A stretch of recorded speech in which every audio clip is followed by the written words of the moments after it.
5 raisons d'acheter et de ne pas acheter Audi A6 IV, C7.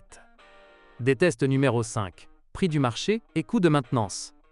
L'Audi A6, en tant que représentante de la classe affaires d'une marque haut de gamme, a toujours été assez cher. Naturellement, le passage à la catégorie des voitures d'occasion a considérablement réduit le prix d'un éventuel achat. Mais les événements récents sur le marché automobile l'ont à nouveau élevé à une hauteur décente. Le niveau de prix inférieur est de 1 à 1,3 million de roubles, et si vous vous concentrez sur le milieu de la fourchette de prix, alors lors du choix du A6, il est conseillé d'en avoir 1,5 à 2 millions en poche. D'accord, beaucoup pour une voiture âgée de 9 à 10 ans. Et cet âge doit faire réfléchir. Vos capacités financières sont-elles suffisantes pour entretenir une telle voiture? Premièrement, vous devrez probablement investir dans la voiture achetée. Quelqu'un a de la chance et parvient à se débrouiller avec un montant modeste de 30 à 50 000. Mais pour d'autres, remettre la voiture en parfait état peut coûter 150 à 200 000. Deuxièmement, la voiture doit être entretenue, d'autant plus que de nombreux auteurs de critiques le répètent avec insistance. Audi ne pose pas de problème sérieux, uniquement si elle est correctement et régulièrement entretenue. Mais de nombreux propriétaires considèrent le coût de maintenance comme un inconvénient important, sinon le principal, du modèle. Selon eux, l'entretien d'une voiture coûte entre 15 000 et 25 000 roubles, et l'intervalle prescrit par le constructeur une fois par an, ou tous les 15 000 km, selon la première éventualité. À mesure que la voiture vieillit, il est conseillé de le réduire de 1,5 à 2 fois. Mais il existe aussi des gros entretiens, et leur prix peut atteindre jusqu'à 200 à 230 000. Il convient donc de prêter une attention particulière aux aveux de ce genre. L'inconvénient le plus important de cette voiture est le prix de l'entretien, car elle ne fonctionnera probablement pas avec un ami dans le garage autour d'une bière. Et même si vous avez des amis dans des services spécialisés, alors les pièces détachées restent assez chères. Si nous ajoutons des détails, alors en un an ma voiture a mangé près de 150 000 roubles, rien que pour l'entretien et le remplacement de quelques pièces sérieuses, joints homocinétique intérieur, support de moteur et chaîne de distribution. Assurez-vous de vous demander si vous pouvez la soutenir. Parce que cette voiture ne donnera des émotions positives que si elle est entretenue et que tout y est en bon état. Sinon cela confondra tout le monde et aspirera tout l'argent de son propriétaire. Troisièmement, l'âge est l'âge, et on ne peut rien y faire. Plus il est grand, plus la probabilité de défaillance de certains composants est élevée. En principe, l'Audi A6 est une voiture très fiable, et lorsque les propriétaires écrivent fièrement qu'au fil des années de possession, la voiture n'a nécessité aucune réparation sérieuse, et que tous les coûts se limitaient aux travaux d'entretien et aux consommables, ils ne mentent pas. Et quand le vendeur commence à vous chanter ses chansons, il ne ment pas non plus. Mais cela signifie souvent que de sérieux problèmes se préparent et qu'ils tomberont tous sur vous. Si vous voulez avoir du plaisir à conduire et profiter de votre voiture, achetez-la. Mais soyez toujours prêt à ce que la voiture puisse vous demander de l'argent à tout moment pour les réparations. Peut-être que ce n'est pas assez, peut-être que c'est beaucoup, peut-être qu'il ne demandera pas du tout. Mais vous devriez vous y préparer et avoir au moins 50 000 $ dans votre réserve pour les dépenses imprévues. Audi vous rend heureux jusqu'à un kilométrage de 220 à 250 000 km, alors c'est un aspirateur qui rapporte de l'argent. Certains pensent que le point de non-retour arrive encore plus tôt, à un kilométrage de 120 à 150 000 km, mais tout le monde ne partage pas ce point de vue. Mais dans tous les cas, les propriétaires déconseillent fortement d'acheter des copies après le réglage des puces et avec les catalyseurs découpés. Et quatrièmement, préparez-vous à des frais d'assurance réguliers et à des impôts élevés. En ce qui concerne la taxe, bien sûr, vous pouvez prendre la version la plus populaire avec un moteur de 2 litres développant 180 chevaux, et vous ne devrez alors pas payer plus de 9 000 roubles, ce qui est tout à fait abordable pour beaucoup. Mais pour une voiture équipée d'un moteur atmosphérique de 2,8 litres, vous devrez payer 13 520 roubles, pour les versions diesel de 245 chevaux, 18 375, et pour les options les plus puissantes avec un moteur turbo de 3 litres, 45 000 46 500, et c'est déjà sensible. Et dans le cas de l'Audi A6, vous ne pouvez pas vous passer d'une assurance tous risques, car la voiture est presque entièrement en aluminium, et travailler avec des panneaux de carrosserie en aluminium coûte assez cher. Amour numéro 5, un design intemporel. Audi est une marque conservatrice, du moins en termes de design. La marque ne se lance pas dans des expériences extravagantes, puisque son client est une personne respectable, riche et accomplie, et qu'il n'a besoin d'aucune originalité. Ainsi, l'entreprise fabrique des voitures, sinon depuis des siècles, du moins depuis des années. C'est comme dans les vêtements. Une tenue tendance cessera très vite d'être à la mode, puisque d'autres solutions deviendront à la mode, mais un costume d'affaires respectable restera pertinent depuis très longtemps. Ainsi les propriétaires écrivent à propos de l'apparence de l'Audi A6 qu'ils l'aiment bien sûr. Je l'ai acheté à cause de son apparence, elle a l'air belle et chère, mais l'essentiel est qu'elle ne l'ait toujours pas dépassée. La voiture de 2013 est toujours d'actualité dans l'ensemble. La voiture a l'air respectable même en 2020, notent les propriétaires, et ils ont toutes les raisons de le faire. Bien sûr, il y a quelques critiques dans les critiques. Par exemple, quelqu'un peut ne pas aimer la similitude des modèles de différentes classes au sein de la gamme. A4, A6 et A8 ne peuvent pas être distingués tout de suite. Oui, les différences seront visibles de plus près. Et s'ils se trouvent l'un à côté de l'autre, alors même plus encore, mais séparément, ils ne peuvent être identifiés que par les propriétaires. J'imagine le visage du propriétaire de l'A8, à qui on demande combien il a payé pour ses 6. Il y a quelques plaintes directement concernant le design de l'A6. L'apparence de l'A6 est également assez controversée. Si le museau et les côtés étaient en ordre, alors le dos était clairement peint à la hâte, et lorsque De Silva était en vacances ou en arrêt maladie. Quand j'ai vu ce chef-d'œuvre, la première chose que j'ai pensé, c'est que je l'avais déjà vu quelque part. Exactement. Sur la Passa.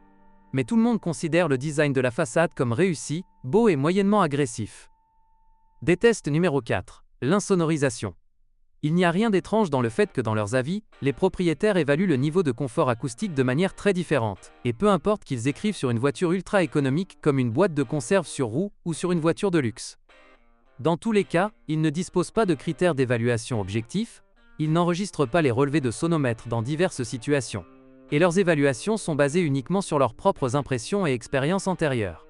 Cependant, j'ai été surpris par le nombre d'évaluations négatives de la situation sonore dans l'habitacle de l'Audi A6. De plus, de nombreux auteurs de critiques purement positives ont simplement souligné l'isolation phonique comme l'un des défauts importants. De nombreux auteurs se sont exprimés très durement dans leurs critiques. Après être monté dans le véhicule nouvellement acheté avec des pneus cloutés d'hiver, j'ai réalisé que l'isolation phonique n'était pas aussi bonne. Bon comme la classe, on entend clairement tout dans la cabine épine. Concernant Shumka, comparé aux camarades de classe, il n'y a pas de Shumka. Le bruit dans la C7 est vraiment dégoûtant. Dans le même temps, beaucoup précisent qu'il s'agit exclusivement de comparaison dans le cadre de camarades de classe des trois grands Allemands. L'isolation phonique est la pire des trois. Les arches sont bruyantes, surtout sur une mauvaise route. Les bruits de cognement silencieux dans la suspension, dont on ne peut pas se débarrasser, n'ajoutent rien de positif non plus. Sur une mauvaise route, ça cogne d'une manière ou d'une autre, on dirait qu'il y a une panne dans la suspension, même si c'est à 100% quelque chose. Sorte de caractéristique de conception. Cela se ressent surtout en hiver, jusqu'à ce que la suspension se réchauffe, et, franchement, parfois la sensation de charrette était gênante. Même en remplaçant complètement tous les composants, y compris les boulons, par des neufs, le bruit de la suspension ne peut pas être éliminé, et de légers cognements à peine perceptibles sur de petites irrégularités sont toujours audibles. Au début c'était ennuyeux, mais ensuite apparemment je m'y suis habitué. Dans le même temps, beaucoup considèrent que l'isolation phonique est tout simplement excellente, tandis que d'autres estiment que le bruit de la route n'est audible que parce que le bruit du moteur ne pénètre pratiquement pas dans l'habitacle. Amour numéro 4, qualité intérieure et confort. Les voitures de marque haut de gamme, de par leur nature même, devraient se différencier de toutes les autres par leur confort et leur qualité intérieure, et à cet égard l'Audi A6 est pleinement à la hauteur de son statut. Tout d'abord, le salon se distingue par une excellente ergonomie. Le salon et l'organisation de l'espace sont au top, tout est à portée de main. Lorsque vous vous asseyez, tout est en place. Familier et confortable. Un solide 5. Naturellement, l'ergonomie ne peut pas satisfaire absolument tout le monde. Les gens sont si différents. Mais il y a très peu d'insatisfaits de l'ergonomie de l'A6. De plus, un siège ordinaire peut ne pas convenir du tout à une personne, mais il sera entièrement satisfait d'un siège sportif. Mais la qualité des matériaux utilisés est encore plus importante. Audi privilégie toujours les matériaux naturels dans les garnitures intérieures, donc lors du choix d'une voiture, vous pouvez regarder quel type de cuir vous préférez. Du cuir Milano très pratique, mais un peu rugueux. Ou Fenapa de haute qualité, mais quelque peu pratique. Vous n'êtes pas satisfait de la perspective d'avoir les fesses mouillées pendant la chaleur estivale? Recherchez une option avec une ventilation du siège ou un rembourrage combiné, ce qui, soit dit en passant, est beaucoup moins cher. Eh bien, et insert en plaquage naturel. Ce n'est pas du plastique bon marché, comme le bois. Dans l'une des critiques, l'auteur a écrit « Ce serait honnête si j'admets que j'ai acheté l'A6 principalement à cause de ses inserts en bois. Cela peut paraître drôle, mais c'est vrai. Et même après 6 ans, il ravise toujours mes yeux à chaque fois que je monte dans la voiture. Et ce qui est très important, tous les matériaux de finition, aussi bien le cuir que le plastique, se distinguent par une excellente résistance aux influences les plus diverses. Avec un kilométrage de plus de 150 000 km, il n'y a pas d'abrasion à l'intérieur. Tout est fait de très haute qualité et de manière fiable. Pendant les 5 à 6 premières années, la voiture sentait la voiture neuve, le chrome ne s'écaillait nulle part, le cuir ne craquait pas. Le contenu optionnel est également impressionnant, et de nombreuses options qui étaient autrefois achetées pour de l'argent séparé et n'étaient pas du tout bon marché, par exemple ferme-porte, rideaux latéraux et arrière, sièges arrière chauffants, climatisation à 4 zones ou affichage tête haute, peut être le vôtre pour ainsi dire, dans un package et sans augmentation de prix significative. En même temps, la voiture plaît par son côté pratique, y compris par le volume du coffre. Le coffre est suffisant pour tous les déplacements, tout rentre. Des escaliers, du matériel de ski, 5 valises, une poussette, un panier, un carton et un petit chien. La plus grande carrosserie de sa catégorie. Charger une poussette ou un jeu de roues dans le coffre sans déplier la rangée arrière n'est pas un problème. Avec l'ajout de la famille, j'ai été agréablement surpris par l'espace du coffre. La poussette s'intègre sans problème dans le berceau, et un parc pliable s'y installe également. Je n'ai réalisé la beauté de cela que lorsque j'ai vu que d'autres devaient parfois tout ranger en partie dans la cabine. Il y a bien sûr de petites plaintes à cet égard. Par exemple, j'ai rencontré des plaintes concernant le nombre insuffisant de conteneurs pour les petits objets. Il n'y a pas assez de poches. Vous ne pouvez même pas mettre un thermos n'importe où, tout vole partout dans la cabine. Mais voyez-vous, ce genre de problème ne peut pas être qualifié de grave. Des tests numéro 3, problème de boîte. Bien sûr, tout peut tomber en panne dans une voiture de 10 ans, mais selon la sagesse collective de la communauté des propriétaires d'Audi A6, la seule chose qui tombe souvent en panne est la boîte de vitesse.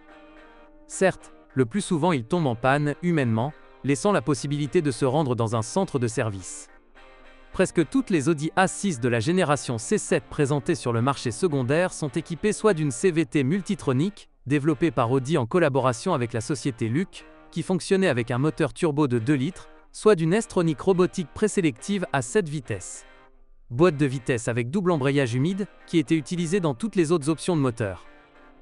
Le variateur et le robot ont tous deux leurs avantages et leurs ventilateurs, mais ils ont aussi des problèmes qui leur sont inhérents.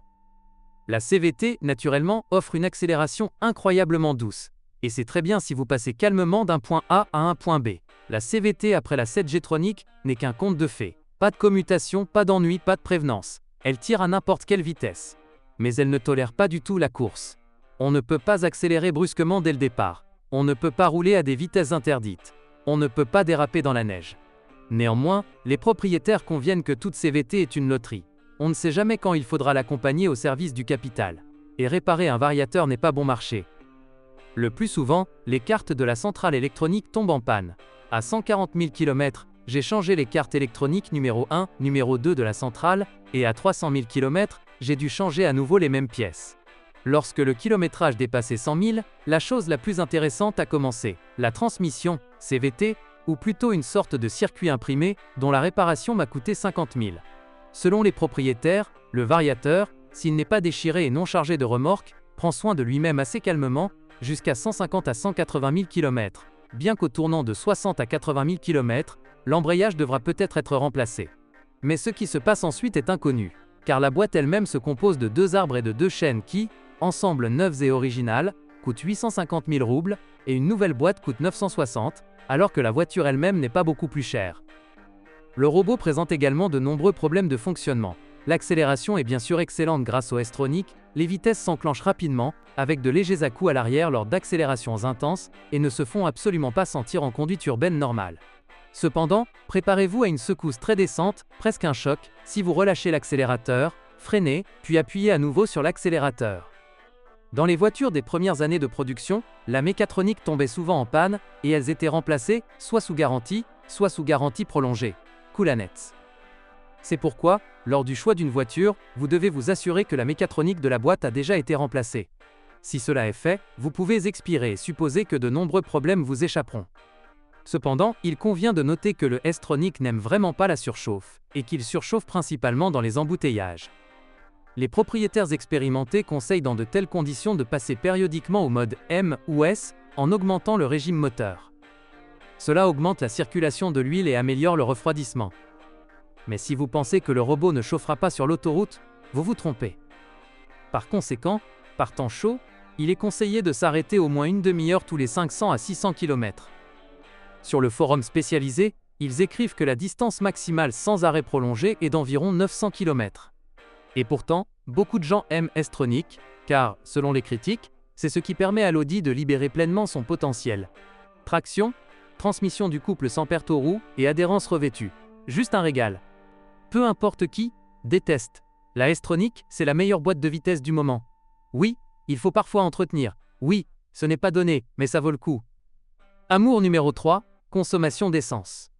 En principe, presque aucun des propriétaires d'Audi A6 n'exprime de sérieux mécontentement quant à l'appétit de sa voiture, même s'il n'y a toujours pas d'unanimité absolue sur cette question. Force est de constater que la plus grande joie est exprimée par les propriétaires de voitures diesel. Le diesel, c'est super! Sur les mêmes trajets qu'avant avec de l'essence, il consomme 9 à 11 litres au lieu de 15.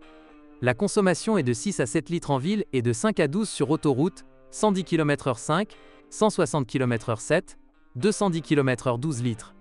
La plupart des propriétaires écrivent sur une consommation d'environ 9 L 100 km en ville et de 6,5 à 7 litres sur autoroute, et cela est combiné avec une transmission intégrale et une dynamique qui n'est pas inférieure à certaines berlines chaudes. Naturellement, les propriétaires de versions équipées de puissants moteurs turbo de 3 litres enregistrent les plus gros appétits. L'autoroute en mode friture est de 14 à 15 L 100 km, en mode modéré -10 à 11. La nausée à 90 ans indique même 6 à 7, en ville c'est 15 à 16. En général, ces voitures n'ont jamais une consommation de carburant inférieure à 15. Mais personne ne se plaint, au contraire, écrivent-ils sur une faible consommation d'essence pour une telle puissance. Les propriétaires de voitures équipées d'un moteur atmosphérique de 2,8 litres sont les plus mécontents. En ville, c'est 18 L/100 km. Échaudure le long de l'autoroute -10 à 11 litres. Une conduite normale en ville est de 15 litres. Personne ne parle même d'une consommation en ville inférieure à 15 litres 100 km. Il y a aussi des mécontents parmi les propriétaires des versions à traction avant les plus populaires, avec des moteurs turbo de 2 litres. La consommation est débile, en ville 13, bonheur 15, plus proche de la normale, et c'est relativement calme. Pédaler. Les détails du passeport mentent, je m'attendais clairement à moins. Sur autoroute, si tu roules calmement, ça sort du 7. Si tu pousses, c'est déjà sous les 10. Mais il n'y en a que quelques-uns. Pour la plupart, les propriétaires évaluent la consommation de ces voitures de manière assez positive. La consommation de carburant d'une berline professionnelle, 9-10 LEP passe -100 km, est agréable. Mais dans tous les cas, la majorité des propriétaires d'A6, quel que soit le moteur, abordent le problème de la consommation à peu près de la même manière. Peu importe la quantité d'essence qu'elle consomme, 12 ou 14 litres, il est important que j'apprécie conduire cette voiture. Déteste numéro 2. Les gourmands en pétrole. Un autre problème qui ne peut être évité par toute discussion sur l'Audi A6 sur Internet est le problème de la consommation d'huile, typique des moteurs à essence turbo-compressée de 2 et 3 litres. Il semblerait que ce qui ne va pas, eh bien, vous ajoutez une certaine quantité d'huile de remplacement en remplacement, et c'est tout. Mais si vous manquez quelque chose, les anneaux racleurs d'huile peuvent se coincer, et vous serez sur le crochet pour le capital, et c'est déjà très désagréable d'un point de vue financier. Les estimations de l'ampleur de la catastrophe peuvent varier considérablement. Quelqu'un écrit qu'ils ajoutent 1 litre de remplacement en remplacement, et c'est tout à fait normal. Quelqu'un pense que 100 ml au 1000 km ne devrait pas provoquer d'alarme. Mais dans de nombreux cas, la consommation d'huile commence à augmenter de manière catastrophique. Vers 150 000 km, une consommation d'huile irréelle a commencé, et plus près de 200 000 j'ai ajouté 1 litre aux 500 km. C'est l'horreur, camarade. Je l'ai pleinement ressenti, j'ai ajouté environ 1 litre aux 2000 km. J'ai roulé très sereinement, en mode « homme de plus de 60 ans ». J'ai même réglé les réglages sur confort. En 3 à 4 000 km, la voiture a brûlé 1 litre d'huile. En fait, la gravité de la brûlure d'huile dépend beaucoup du mode de conduite. Le moteur consomme le plus d'huile dans un cycle urbain irrégulier, moins lors d'une conduite uniforme sur autoroute. L'un des propriétaires écrit dans sa critique. Pendant que je conduisais la voiture de chez moi au travail et les week-ends en dehors de la ville, elle consommait 1 litre d'huile aux 1000 km dans ce style de conduite. Je l'ai vendue à un gars qui est constamment en déplacement. Et de remplacement en remplacement 0,5 litres. En général, il y a 2 points à considérer.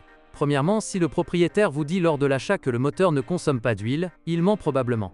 La consommation d'huile est inhérente à presque tous les moteurs à essence turbo compressée de cette Audi. C'est leur particularité, la seule question est la gravité de ce phénomène. Et bien deuxièmement, ces moteurs turbo compressés d'un volume de 2 ou 3 litres adorent monter en régime. Alors n'ayez pas peur d'appuyer sur l'accélérateur. Sinon, pourquoi achèteriez-vous de telles voitures? Amour numéro 2. Dynamique, gestion et émotion. Il faut admettre qu'un stéréotype lancé sur Internet par le grand et terrible Jeremy Clarkson s'est imposé. On dit que les voitures Audi sont trop ennuyeuses et rationnelles, et méritent la définition de « ni poisson ni volaille » par rapport aux autres marques du secteur. Gros 3 Allemands. En effet, à première vue, l'Audi A6 n'a pas d'avantage aussi frappant que ses concurrentes, ni l'acuité et l'audace des Bavarois, ni la solidité confortable des voitures de Stuttgart. Mais cette voiture, même dans la version de base à traction avant avec un moteur de 180 chevaux, offre un excellent équilibre entre dynamique, maniabilité et confort. En effet, les A6 de 2 litres dotés d'une transmission à variation continue ne donnent pas au conducteur la sensation d'une accélération d'ouragan. Selon eux, la voiture accélère de manière douce et impressionnante. Et vous sentez comme un conducteur de trolleybus. Néanmoins, une accélération à 100 km/h en 8,7 secondes ne peut bien sûr pas être qualifiée de performance de supercar, mais pour ne pas se sentir inférieur sur la piste, cela suffit amplement. Aucun des propriétaires de telles voitures dans leurs avis ne se plaint de difficultés de dépassement, et la voiture maintient parfaitement sa trajectoire à grande vitesse. Pour se déplacer en ville et sur autoroute, 180 chevaux. C'était bien suffisant, la voiture est légère, vous ne vous sentirez pas comme un légume. Lors d'un dépassement, il vous suffit de pousser le mode sport avec le levier vers vous, et de dépasser joyeusement. Il en ramasse 200 normalement, comme un tramway, variateur après tout. Mais les propriétaires admirent ouvertement la dynamique des versions puissantes, aussi bien diesel qu'essence. Si vous activez le mode sport, alors ce n'est qu'une fusée. L'accélération et le freinage sont très satisfaisants. L'Audi A6 est une flèche, une fusée, un étalon fringant. Peu importe comment vous voulez appeler cette belle et luxueuse voiture. Les voitures diesel méritent un respect particulier. Chaque fois que je prends le volant, je ressens du plaisir. Le moteur est tout simplement fou, 6,1 S à 100. Je n'ai pas pris la peine de chipper, j'en ai assez toujours, et partout. La dynamique est folle, on n'a aucun doute lors des dépassements. Quant à la tenue de route, les propriétaires de toutes les versions la considèrent comme l'un des principaux avantages du modèle. Le volant est magique. En général, la voiture s'adapte à la dynamique de conduite actuelle si le réglage est en mode automatique. Et, bien sûr, le principal atout d'Audi est le système de transmission intégrale 4 roues. Ce n'est pas sans raison que les critiques écrivent souvent qu'une Audi sans 4 roues est un gaspillage d'argent. De nombreuses personnes écrivent sur le fait que c'est le 4 roues qui procure le principal plaisir de conduire l'Audi A6. Quattro est magnifique. Enfin, en hiver, vous pouvez commencer à bouger normalement, sans le grincement furieux des pointes et le clignotement du feu jaune. Il se dirige différemment, j'aime ça. Sur la route, on peut facilement faire des manœuvres qu'on ne s'autorisait pas avant. Le système de transmission intégrale évite que la voiture ne reste coincée et tient également parfaitement la route. Je n'ai pas regretté d'avoir acheté une Audi dotée de son système de transmission intégrale 4 roues exclusif. En raison d'une telle stabilité, un faux sentiment de permissivité peut même apparaître, et les critiques écrivent à ce sujet très franchement. La transmission intégrale crée un sentiment de stabilité et de sécurité totale, mais jusqu'à une certaine ligne très fine. C'est-à-dire qu'un débutant conduit dans la neige, tout va bien. L'adhérence sur la route est super, il se redresse, commence à s'allumer, puis a peur et lâche le gaz dans un virage. Et c'est tout, il s'envole. Des tests numéro 1, start-stop et autres algorithmes étranges. Il semblerait qu'une telle voiture, qui n'est pas la plus jeune en termes de design, comme l'Audi A6 de la génération C7, soit sérieusement en retard sur les modèles modernes en termes de saturation de l'électronique. Mais non, la voiture en est plutôt bourrée. Mais tout le monde n'aime pas les algorithmes avec lesquels cela fonctionne. De nombreux propriétaires s'indignent, et il y a parfois de très bonnes raisons à cela. Pourquoi les ingénieurs ont-ils décidé qu'il serait pratique pour moi de travailler selon leurs algorithmes? Pourquoi la voiture coupe-t-elle le contact si j'ouvre la porte conducteur pour une raison quelconque? Pourquoi, quand le moteur tourne, disons à la Dacia, je ne peux pas ouvrir le coffre avec la clé dans ma poche? Pourquoi dois-je courir jusqu'à la porte conducteur et l'ouvrir avec un bouton? A-t-il déclaré. Des propriétaires est surpris. Beaucoup de gens se souviennent de la fonction d'ouverture du coffre, avec la clé, avec un mot gentil et doux, la clé tombe constamment. Vous le codez, l'ouvrez plusieurs fois, le fermez, puis rebranchez le cordon et entrez les codes. Mais il y a encore plus de plaintes concernant la pédale virtuelle, c'est-à-dire la possibilité d'ouverture sans contact du coffre à bagages. Comment était-ce prévu? Une personne marche, disons, avec des cartons, ses mains sont pleines, elle s'approche de la voiture, passe sa jambe sous le pare-choc et le couvercle du coffre s'ouvre. Comment ça marche? Mais pas question. 40 minutes à agiter ma jambe droite sous le pare-choc, pour le plus grand plaisir de mes voisins de garage. Le résultat, une jambe droite gonflée et 3 tentatives réussies d'ouverture du coffre, accompagnées d'applaudissements nourris, se transformant en standing ovation. Quant aux conseils qu'ils ont donnés à ce moment-là, je garderai le silence. Un groupe d'électronique qui essaye de penser à votre place. Mais la réflexion s'avère ne pas être tout à fait pertinente, et pas toujours au bon endroit.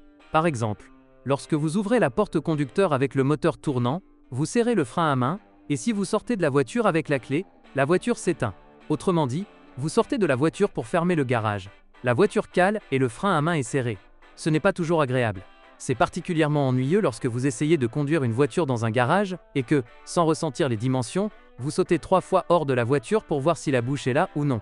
Démarrer la voiture 3 fois et la desserrer du frein à main est incroyablement frustrant, parfois au point de serrer les dents.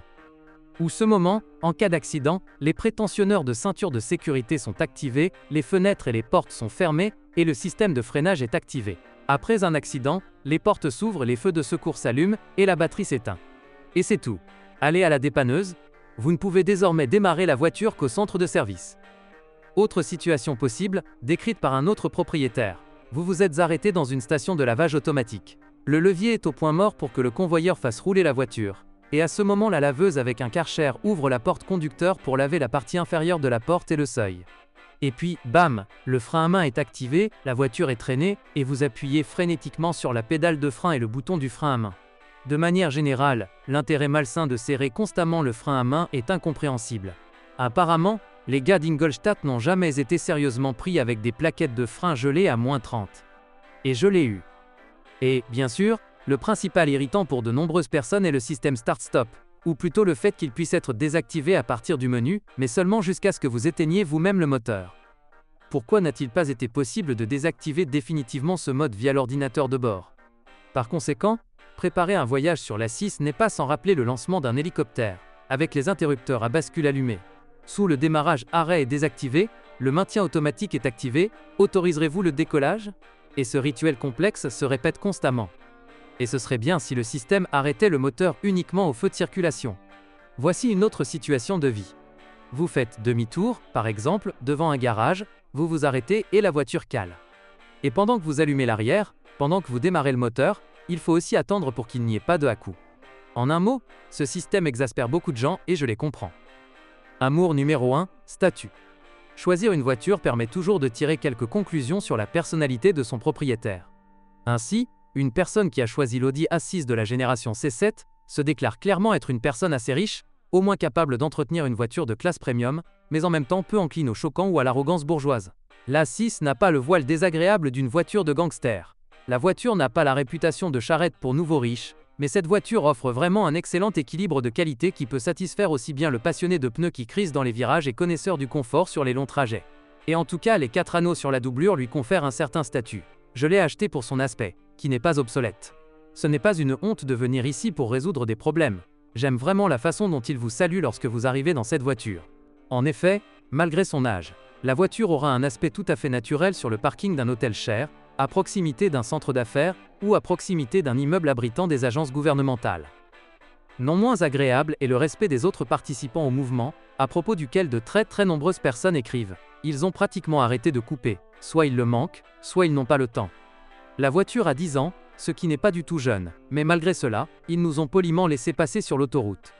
En même temps, sur le parking près de la maison A6, selon les propriétaires, cela ne suscite aucune hostilité, même s'il ne faut pas non plus s'attendre à beaucoup de respect de la part des voisins.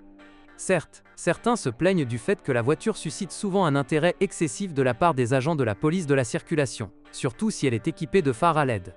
Apparemment, les phares à LED sont si brillants que les agents de la circulation décident que la voiture est très chère, et doivent vérifier les documents de la voiture suspecte. Mais voyez-vous, ce n'est pas un prix si élevé à payer pour le plaisir de conduire et la confiance que la voiture peut faire face à n'importe quelle situation.